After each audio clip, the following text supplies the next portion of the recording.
Politics without the soap opera, with unfiltered constitutional conservative truth. The Conservative Review with Daniel Horowitz. And welcome back, patriots, fellow American taxpayers, and peaceful, law-abiding citizens to the Conservative Review podcast here at the end of the week on Friday. We are always thankful for Fridays, and things looked like they were actually winding down yesterday, and then tons of stuff broke overnight.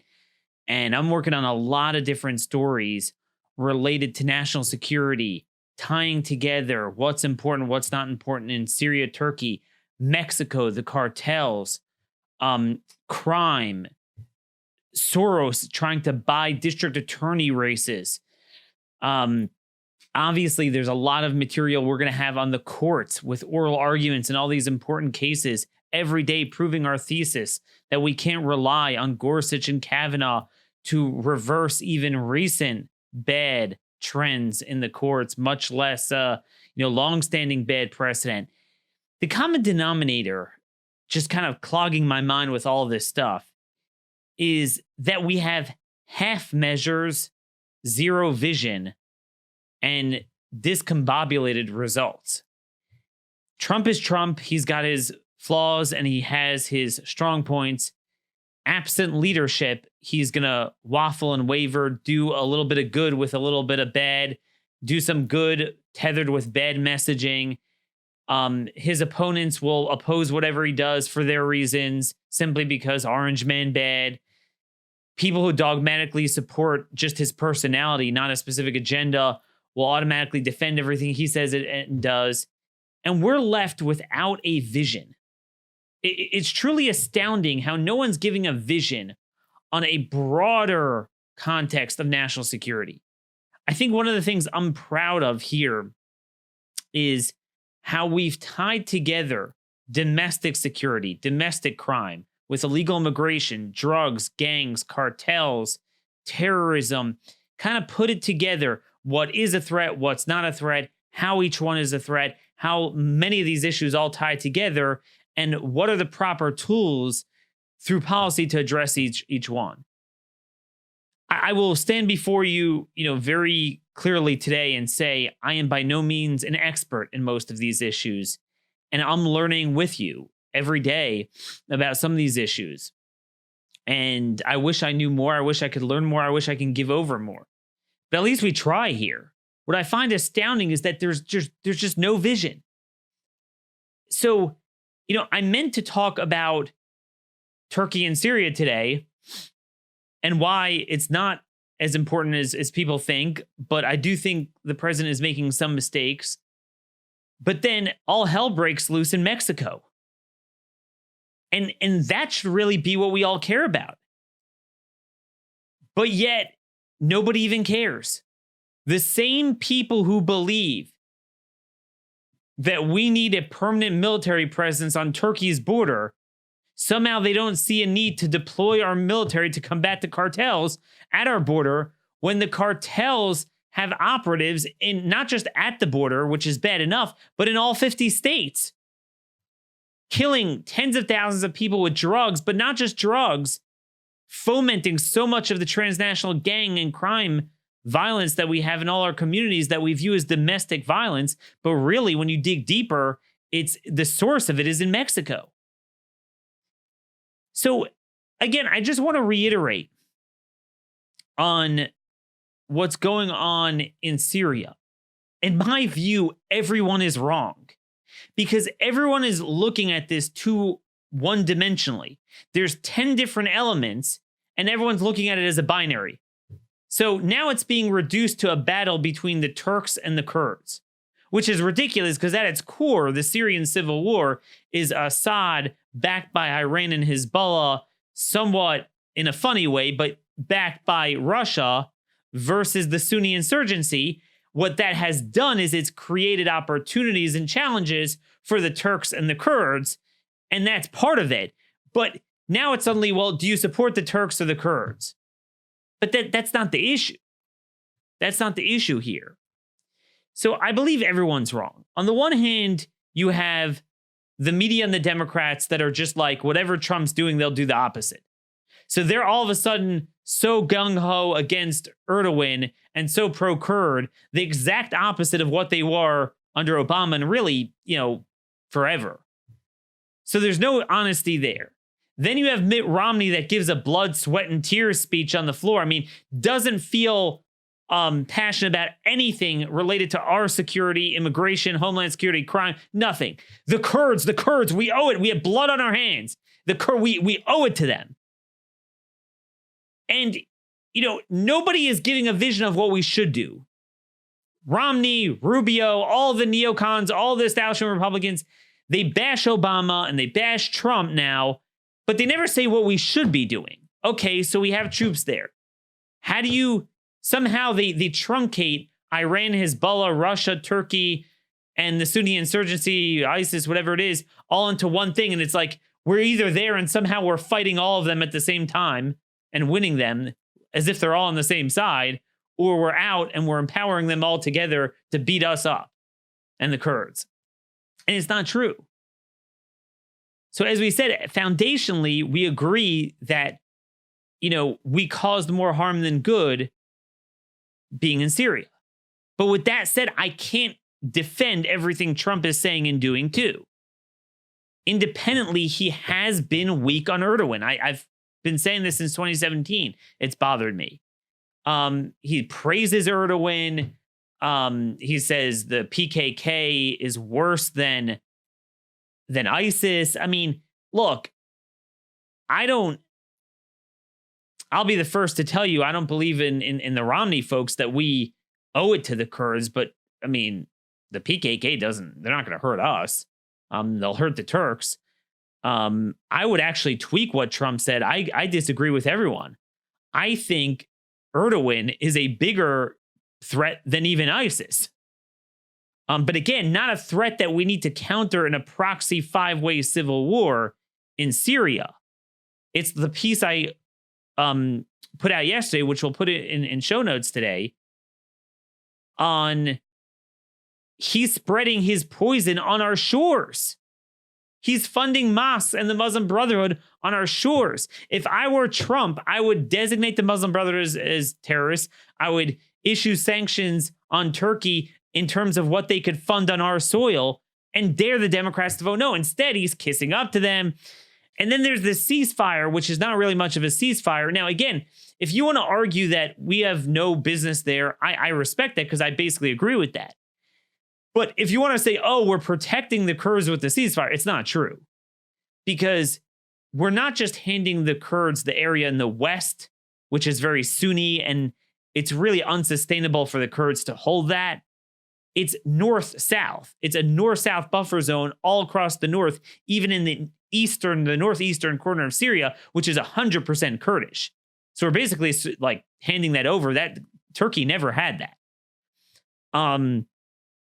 Again, I don't think we need to. I think we need to combat Turkey with soft power, kick them out of NATO. This is stuff we need to do anyway, and that's what will keep them in check.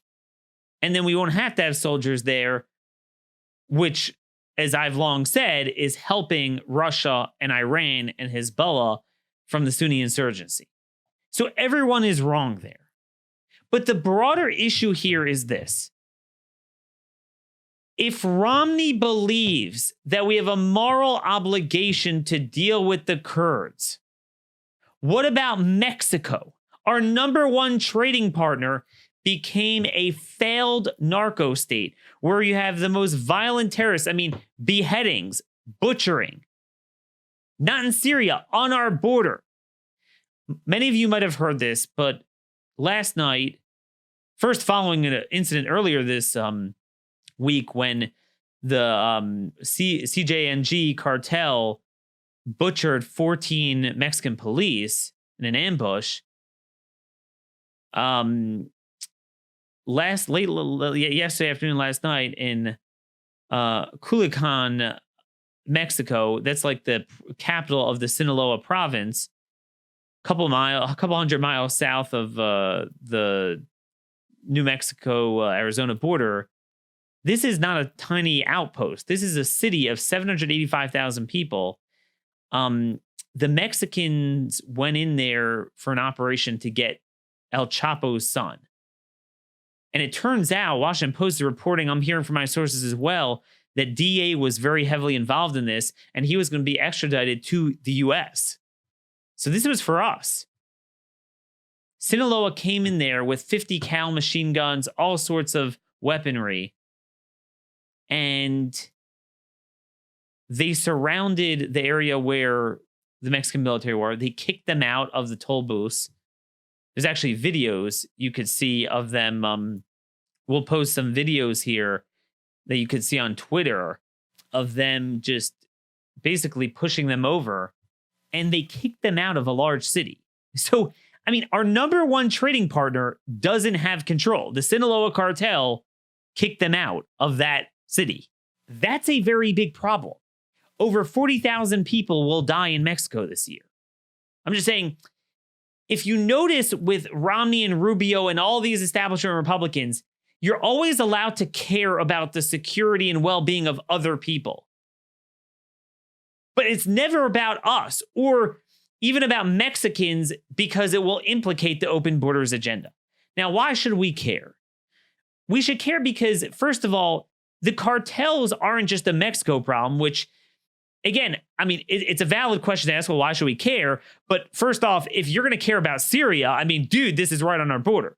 These are the same people shooting 50 cal machine gun fire at our border agents in Fronton, Texas. These are the same people that have operatives in all 50 states, killing tens of thousands of people with drugs, but also with the violence in the streets. You have MS-13 is now training with them. And all of the transnational cartels, the Mexican Mafia, Serranos, 18th Street Gang, all these types, Latin Kings, they are distributors for the cartels. And that's what's fueling so much of the violence in our cities. And by the way, I don't know if we have time to get to it. I do want to do a series on this. We've discussed so many aspects of crime, legal immigration, drugs, gangs, cartels. We just started to discuss this, but I want to discuss this more. Homelessness is a big part of that. Why is that suddenly exploding around the same time as all this? A lot of it has to do with the same stuff.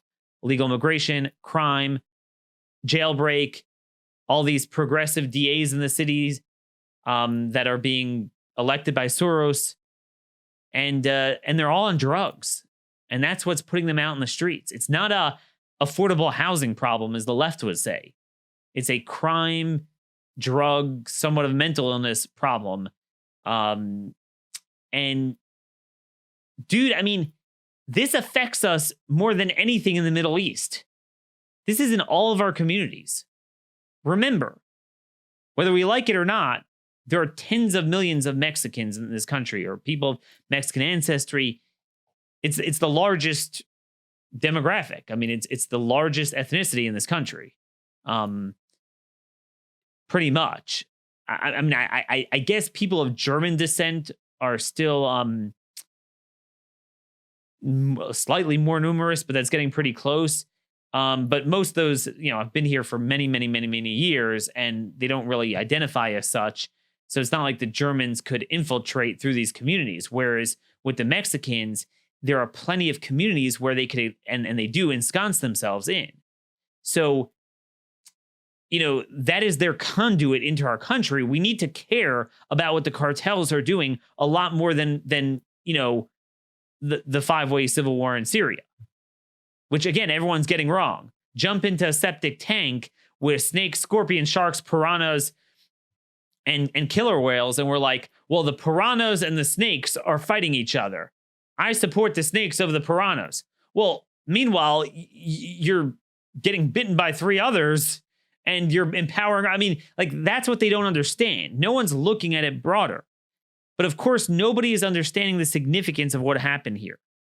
A friend of mine tells me that what he's hearing is that the cartel started going house to house in the military barracks to kidnap family members, told hostages. AMLO couldn't take it and released Ovidio, who's the son of El Chapo. Unfortunately, shows how little territory the government actually controls in Mexico. This will just embolden the cartels considerably. Yet nobody in Congress, except for Chip Roy maybe, Nobody in Congress, and certainly the ones obsessing over Syria, nobody in state, nobody at DOD views Mexico and the Mexican cartels and our open border as a national security crisis. Then there's the other aspect of this. Which is very dangerous. And that is why we should care a lot more. If there is a migration crisis as a result of Syria, another migration wave, it's going to be whose problem? It's going to be Europe's problem. But with Mexico, whose problem is it? It's our problem. We talked a lot about the seesaw last couple of weeks, how, because of the policies they finally listened to us and put in place, the Central American migration has been deterred. But we noted that now it's like a seesaw. There's some other extracontinental migrants like the Chinese that are increasing. But we also noted that the next shoe to drop, if we don't deal with the cartels and we don't aggressively deploy our military at our border, is Mexicans. And I started to see signs that Mexican migration is going up. Not tremendously, but again, it's those first stages you want to watch until it becomes a whole wave. So, the story of most of our history of illegal immigration was Mexico. Last decade, it trickled off, and then the Central Americans started coming. We finally deterred Central Americans. Well, with all this cartel violence, we're going to have this. And let me tell you, on the face of it, they're going to have more legitimate claims than the Central Americans did. And remember, the policies they put in place with third country agreements, or you have to declare in the first safe country, well, it applies to everyone except for Mexico. There's nowhere else to go, right? America is the first country. Washington Post reports today a sudden increase in the number of Mexican families and asylum seekers trying to cross into the United States has raised fears of a new border crisis, frustrating DHS officials who are unable to deter Mexican nationals with the same restrictive immigration policies designed to keep Central Americans out of the country. Mexico surpassed Guatemala and Honduras in August to again become the single largest source of unauthorized migration in the U.S. Now, let me just say, that in itself is a little misleading because that doesn't show that Mexico went up. It's because Central America went down. So, they become the biggest thing again. But they go on to say that in recent weeks, thousands of Mexican adults and children have been camping out along the U.S. Border crossing, sleeping in tents while awaiting a chance to apply for safe refuge. Most concerning to U.S. authorities is the percentage of Mexicans declaring a fear of persecution or harm, a claim that typically prevents their rapid deportation. The requests for asylum are adding to the backlog of nearly 1 million pending cases. Neither the government of Mexico nor the Trump administration has publicly acknowledged a sudden change, a trend that threatens to shatter the fragile détente between the U.S. president and Mexico's leader, Andres Manuel Lopez Obrador. The number of Mexican adults arrested along the border jumped by about 25% from the end of July to the end of September, a period when migration from Guatemala, Honduras, and El Salvador continued to decline. I asked an agent friend of mine who is in the hot spot of the Rio Grande Valley, and he confirmed that for me. Now, one agent I spoke to was a little like, I don't know what you're talking about. No, the numbers went down. It's just because of, the Central Americans went down. So the share of the pie that the Mexicans comprise grew. That is true, but I did see in the numbers, if you look, the single adults from Mexico have gone up the last couple of months. That is true. So this other agent friend of mine said, where is this? I'll just read you his note.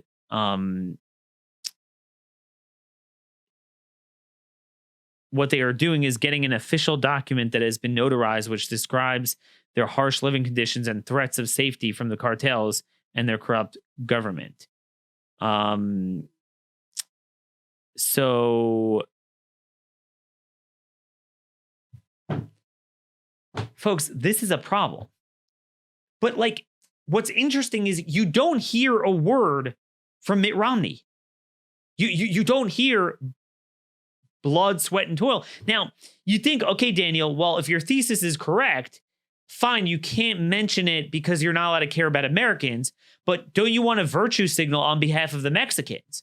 Saying, if you could virtue signal on behalf of the Ukrainians and, this group of Muslims persecuted by that group of Muslims, or the Kurds, the PKK, well, why wouldn't Romney want to virtue signal over Mexicans? Well, number one, these people it's not just the values issues, they're intellectually uninformed and dumb. So if the media doesn't talk about it incessantly, they don't know about it. So they don't, they only know what the media tells them to know. Again, Republicans have no vision of their own. They only focus on what the media tells them to focus on. It's true of every issue. So they frankly don't know anything about what's going on in Mexico. But moreover, the reason is because the problem is it would implicate the open borders agenda. See, if we have a crisis on par with Syria, but right at our own border, that would require us to deploy our military there and to shut our border and to do a 212F shutoff to stop this. But no. You got to keep the illegal alien gravy train running for Mitt Romney's donors, for the Democrat donors, for the establishment Republican donors, which are the same, really. And that's why they don't do anything about it. That's why the modus operandi of the political class for years has been see no evil, hear no evil. Remember, 40 to 45,000 Mexicans will die this year as a result of the violence. It's probably more than in Syria. It's more than in Afghanistan. Right on our border. I mean, we've had Jason Jones and Colonel Dan on the show talking about how you could hear 50 cal machine gun fire right in Roma, Texas, right across that river. You could have stray bullets come into this country. And indeed, we've had a couple of incidents where they directly shoot at our border agents. See no evil, hear no evil. It's interesting. The other senator from Utah, and this is what we have from a state like Utah, Mike Lee. So yesterday he was out there, again, voting to override the president's veto on the emergency at the border and using DOD funding for a border wall. And he was out there all over on Twitter. You could see his tweet here. Like, it's like a national security emergency to pass that bill. Is to end the discrimination against Indians. Are you kidding me? We have more immigration from India than any other country except for China and Mexico. And it's not enough? Are you kidding me? Under his bill, they're going to monopolize, they're going to get 90% of all of the employment green cards for the next 10 years. And we talked about that bill a couple days ago. This is what he's into. So there's your answer, folks. The same reason people like Mitt Romney and Mike Lee never, ever talk about the cartels, designating them as terrorists, having our military at our border, shutting down our border. I don't mean the points of entry, but asylum requests until we deal with the cartel violence. Designating MS-13 as a terrorist group. Going after sanctuaries that harbor the cartels and the transnational gangs. Why don't they ever talk about that? Well, here's your answer. The emergency is not the violence in Mexico and on our side of the border. The emergency is more tech visas for entry-level computer jobs. That is their emergency. That's what people like Mike Lee care about. When he's not caring about letting out more violent drug traffickers from prison. This is what we have as Republicans. So we have no cogent vision on Syria or Turkey, no cogent vision on Mexico and the cartels, no cogent vision on homeland security, no vision on crime. And we're left with these half measures. Trump sometimes wants to do the right thing, doesn't have the backing for it, doesn't understand it. Everyone else is attacking him for the wrong reasons. And we're left with a guy like me, a 30-something guy, left trying to plow a path of leadership on these issues. I don't mean to brag about it. I don't see anyone else doing this. And there's so much more to learn about these issues. But that's the problem with these half measures. president is just all over the map on these issues.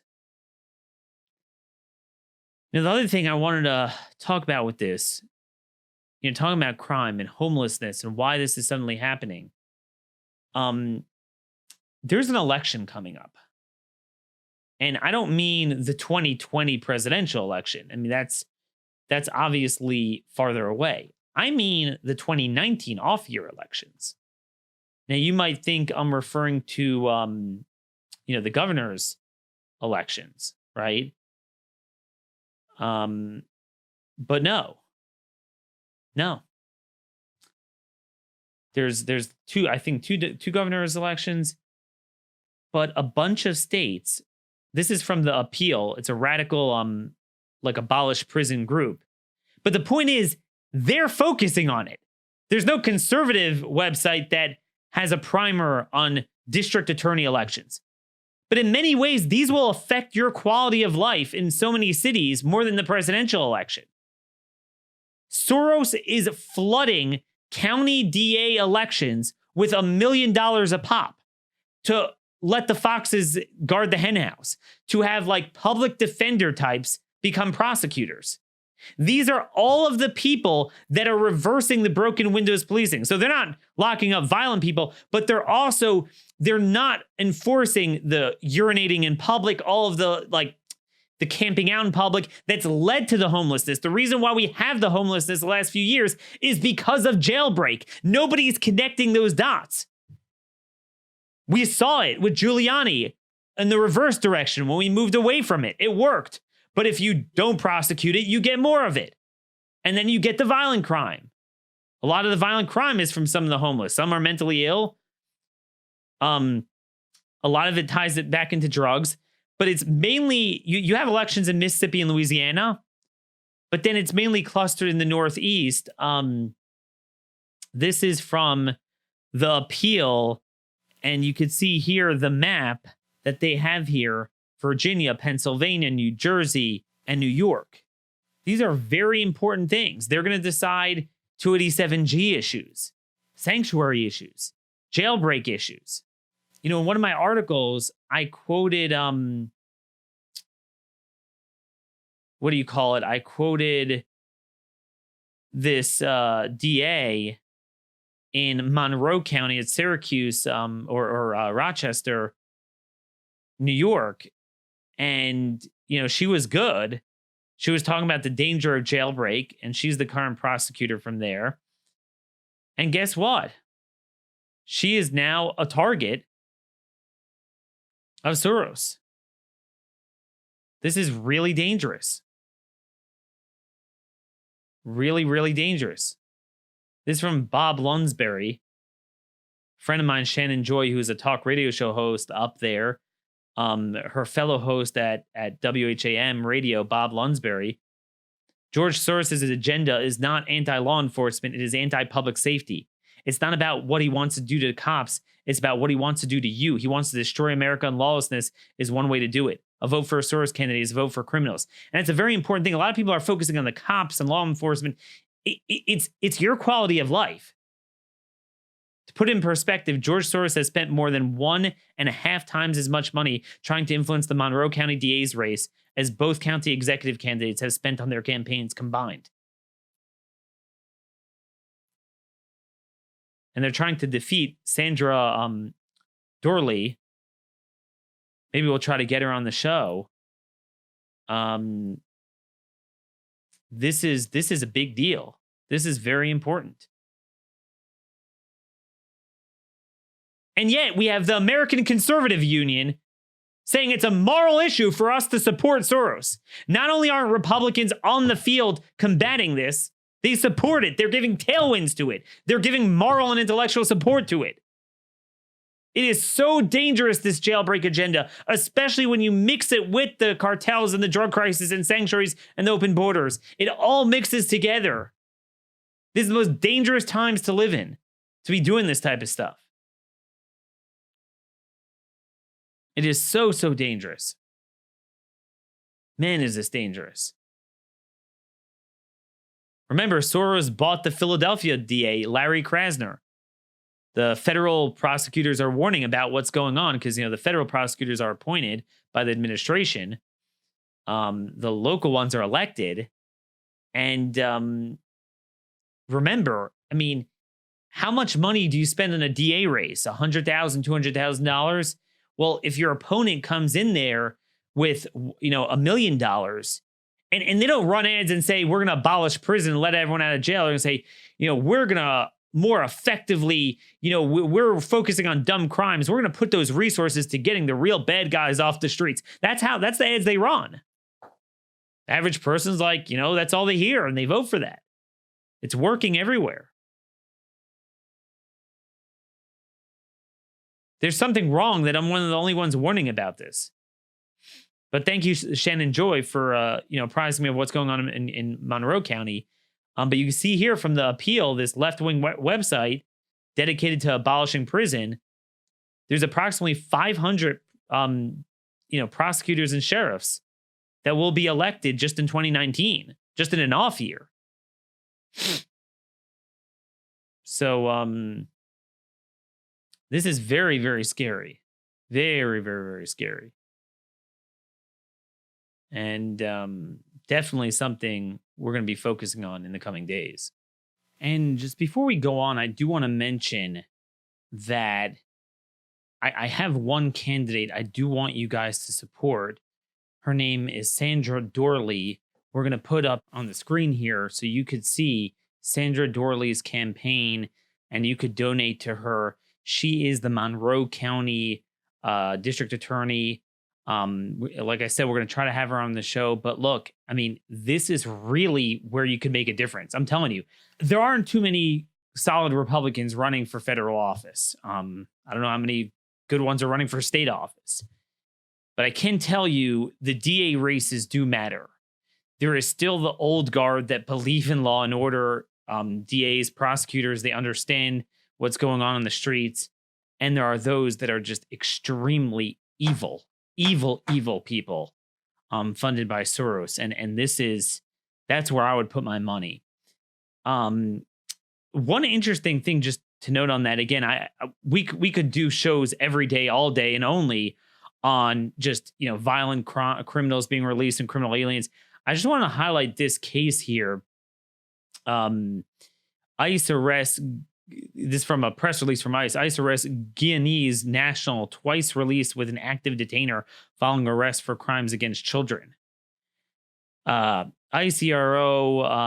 operation deportation officers arrested Garochawi Harachand, 43, Wednesday, October 9th. Harachand, a Guyanese national previously ordered removed from the U.S., was twice released from local law enforcement custody with an active detainer due to New York City's sanctuary policies. On March 6, 2019, Harachand was arrested by NYPD for the charges of sexual abuse, first contact with victim less than 13, sexual abuse second degree, sexual contact with person less than 14 years old, sexual abuse third degree, subject another person to sex contact without consent, forcible touching, touch sexual intimate parts of another person, act in a manner injure child less than 17 years old, and aggravated harassment. Now, that's just a legal way of describing something that seems pretty horrific. ERO deportation officers lodged a detainer with local authorities on June 3rd. Harachand pleaded guilty to act in manner injured child and was sentenced to 6 months in custody. The detainer was not honored, and Harachand was released from custody of the New York City Department of Corrections. On July 5th, Harachand was again arrested by NYPD for the charges of third-degree sexual abuse, subject another person's sexual contact with consent, forcible touching, act in a manner injured a child less than 17, and harassment. ERO lodged a detainer, but it was not honored, and he was released. Those charges are currently pending. On October 9th, ERO deportation officers arrested him in South Richmond Hill, New York. What do you guys notice from this case, folks? What do you notice? So obviously, yes, New York City, they will release even child sex offenders, even twice, not cooperate with ICE. They were going to harbor the sex offenders of other countries' illegal aliens. And that's pretty bad. But notice something else. Let's say, okay, nobody is illegal. Everyone's an American. Fine. But, let's say an American. I mean, shouldn't he get locked up? Notice how one time he was sentenced to 6 months, and then both times he was released, just released. Pre-trial. See, that's what I'm saying. Meaning, even if you don't honor ICE detainers, why is he being released from local custody? Daniel, we're too strict on low-level offenses. I guess low-level offenses includes child sex. I guess that's what it includes. There's a lot more to discuss, and man, I really wanted to get to the core. It's just one thing, in terms of Homeland Security, obviously we all want Ken Cuccinelli to be DHS secretary. Politico has an article out today that Mick Mulvaney is very concerned about his record on LGBTQ. And by the way, remember I warned you that there's going to be more letters in the alphabet soup, the N for nudity. Well, evidently there's some places that have now legalized nudity. So that's a new identity that this is who I am. I mean, well, who are you to judge? That's going to be ubiquitous within a couple of years, based on where the left is heading and based on the fact that we have no backstop of an alternative vision to combat that, because we have a phony Republican Party. But I digress. Here we have the president's chief of staff, who is a once reputed conservative, but really progressive libertarian from South Carolina. He's concerned that Ken Cuccinelli wouldn't be good for DHS secretary because we're going to have too many issues with him because of his record on the homosexual agenda. Half measures. This is the problem again. For every good we have in this administration, gets taken away from you. Let's see if we have time for this. Just want to close with one court case.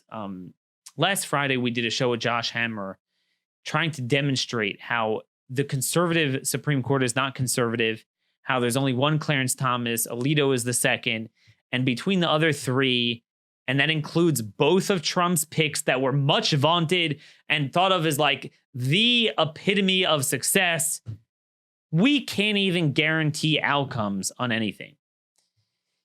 A lot of Republicans are talking about the prospect of, oh, we're going to reverse Roe v. Wade. We're going to reverse all this bad precedent. Some think that we're going to go on offense and use the courts not just as a shield, but as a sword to get 5 votes to strike down the left's bad legislation, because we somehow have bought into this whole striking down notion rather than just fighting against the premise of judicial supremacism. And I'm going to have out an article today on the Malvo case. If you remember Lee Boyd Malvo, the DC sniper, that was very scary. A couple months after 9/11, where people were just dropping around the DC, Maryland, Virginia area. He killed a total of 17 people, I believe, injured 10, along with his senior partner, John Muhammad. Muhammad was executed. Lee Boyd Malvo got life without parole, and now they're appealing that sentence. A lot of you need to understand, and I'm kind of doing a rush job here, but I'll have an article out today. This is a perfect case study of why the courts are a one-way ratchet for the left. It's a one-way street and a dead end for the right. Why the Democrat appointees are solid for the progressive agenda, but the Republican appointees are anything but solid. Why the Democrats will not respect 200 years of precedent and they'll breach it. But once they breach it, the Republican conservative originalist will respect that breach as precedent. Folks, if you think that we're on the cusp of having anywhere near 5 votes to overturn bad precedent from the 1960s and 1970s, I have news for you that we don't even have anywhere near more than 1 or 2 votes at any given time to overturn the recent bad decisions over the past decade from Anthony Kennedy, where even Roberts was originally on the right side of, but now Roberts, along with Kavanaugh and Gorsuch to varying degrees, unless it's a nerdy libertarian issue he cares about, they're not gonna do it. So basically, where does this Malvo case come from? Let me just build this for you in tranches. In 2005, in Roper v. Simmons, out of nowhere, and in a direct reversal of a 1989 case, Sanford v. Kentucky, they said that categorically, death penalty for those over 16 years old is unconstitutional, cruel and unusual punishment, because, as Anthony Kennedy wrote, are evolving standards of decency. So they engaged in a constitutional convention, unilaterally amended a practice that was there since our founding, and categorically, no matter what the person's like, no matter how much, how many people it killed, could be a mass murderer, 17 years old, doesn't matter. You can never, ever execute anyone under 18. So a guy like Lee Malvo, who is responsible for the death of 17 people at the age of 17, it's not like he was 10. No. So that was that. Now, the same thing Kennedy did in the gay marriage case, like with Romer in 96, then Lawrence v. Texas in 2003, and then Windsor, and then finally Obergefell, he keeps insidiously saying, oh, this is okay, but this is not. Oh, well, actually, that's not okay either. Oh, well, actually, that's not okay either. Remember that? So he did that here, too. 2010, they went on and said in Graham v. Florida, you know what? Life in prison without parole, forget about death penalty, but even life without parole for a juvenile, you can't do it for anything but murder. So, like for sex offenses, that's out. Okay. 2 years later, 2012, they come back and say, well, actually, even for murder, this is Miller v. Alabama, even for murder, Kennedy comes in and says,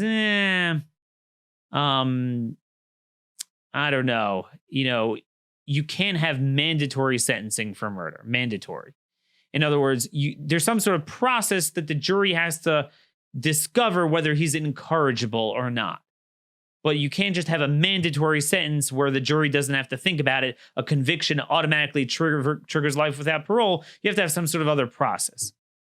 Okay. Fast forward to 2016 in Louisiana v. Montgomery, or Montgomery v. Louisiana, Montgomery case, they went and applied that retroactively to free roughly or reopen the sentencing for 2,500 people that were convicted as juveniles to life without parole. And bizarrely, Roberts joined along with that. Meaning, even though he didn't join along with the original thing, but once it was there, he agreed to apply retroactively. Because again, Roberts, he's done that in many other cases, by the way, even where he was originally on the good side of, once it's bad, so that's it. Now, that brings us to Malvo. Malvo, the Fourth Circuit Court of Appeals said that falls under Montgomery. It's a juvenile life in prison without parole. Even though it wasn't mandatory, it wasn't like a law saying it was mandatory, but that's what they gave him. They said, well, throughout the trial, they never really contemplated any solution below life without parole. It was either death penalty originally before Roper or life without parole. So they never really thought about the Miller requirements of whether he's incorrigible and whatever. So it needs to be remanded back. And Virginia appealed it to the Supreme Court. So we had oral arguments.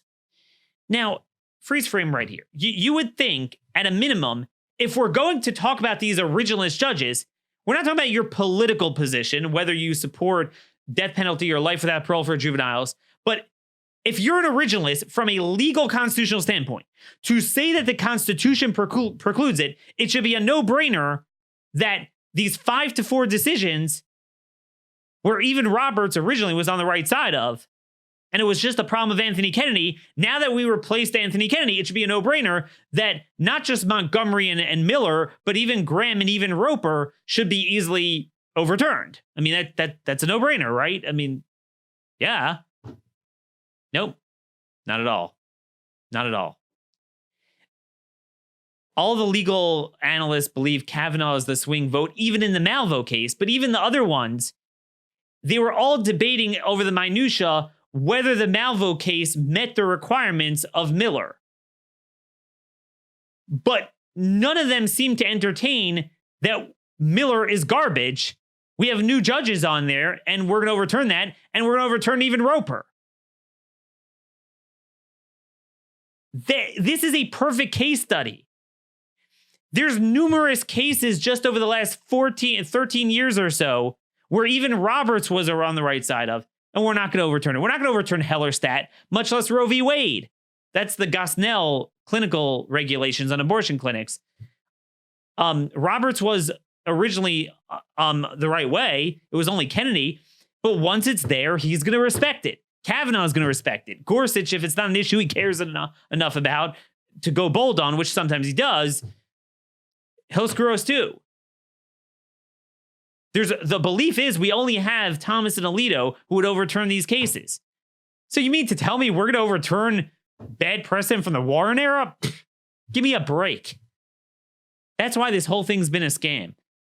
I laugh because the left, everyone knows, like the 4 liberal judges, if they were to get a 5th one, there would be no doubt about how they would rule on Heller. Just because it's there. Heck, I mean, do you know that Obergefell overturned the 1971 Minnesota case? I forgot what it's called. I'm blanking out here a minute. But it was in Minnesota, 1971, on gay marriage. It was 9-0. It was unanimous opinion. They overturned it. Just like that. 45 years, unanimous, done. We won't overturn a 5-4 from 5 years ago, from 3 years ago. That's the joke. They'll overturn 200 years of precedent on immigration. But once they create a novel idea, it's a Roper. What do you mean Roper?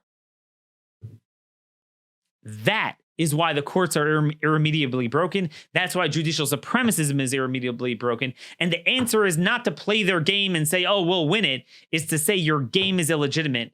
And the courts do not have the final say on what's the evolving standards of decency. That's what we have a political system for. Glad we covered a lot in this show. Still left a lot on the table. I'm going to be out for Tuesday's show. We're going to record Monday's show early again, and then I'll be here for a number of months. That will be it for my weaving in and out, I think. Although I do have a speaking engagement the following week. But we'll try to make that up. Have a terrific weekend. God bless you all, and thanks for listening.